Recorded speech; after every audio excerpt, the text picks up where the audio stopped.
अच्छा, हमारा जो दिमाग है, अब जदीद तरीन तहकीक जो आई है दिल के बारे में आई है कि दिल में जो दिमाग के अंदर जो न्यूरॉन्स होते हैं, न्यूरॉन है ना, जो हमारे दिमाग को समझने के आपस में कनेक्ट करते हैं और पैगामात करते हैं, देते हैं एक दूसरे को, और इसका समझ लें कि ये जस्ट लाइक कंप्यूटर काम करते हैं वो, ठीक है, पूरे का पूरा। उसको कंट्रोल, दिमाग को कंट्रोल करने वाले न्यूरॉन वो दिल में पाए जाते हैं। हाँ जी, अब तहकीक आ गई। नहीं, पहले कह रहे थे ना, नहीं दिल का क्या काम, दिल जस्ट लाइक अ पंपिंग स्टेशन, नथिंग एल्स, कुछ भी नहीं।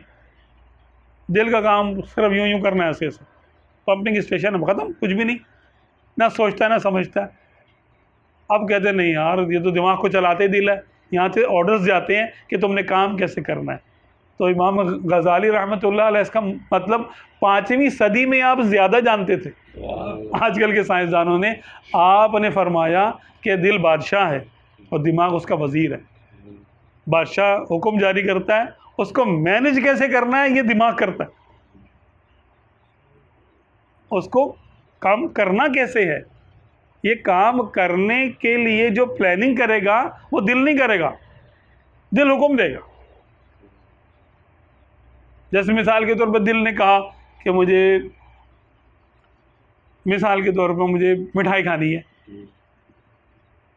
अब दिमाग सोचेगा यार मिठाई कैसे खाई जाए, खरीद के खाऊं, चोरी करके खाऊं, छीन के खाऊं, किसी से भीख मांग के खाऊं, जो भी तरीक़ाकार है,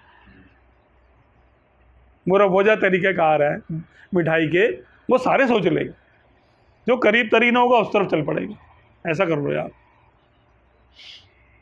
तो काम करना, ऑर्डर्स आएंगे कहाँ से? दिल से। स्ट्रेटेजी बनेगी दिमाग में और इम्प्लीमेंट होगा हाथ पांव से।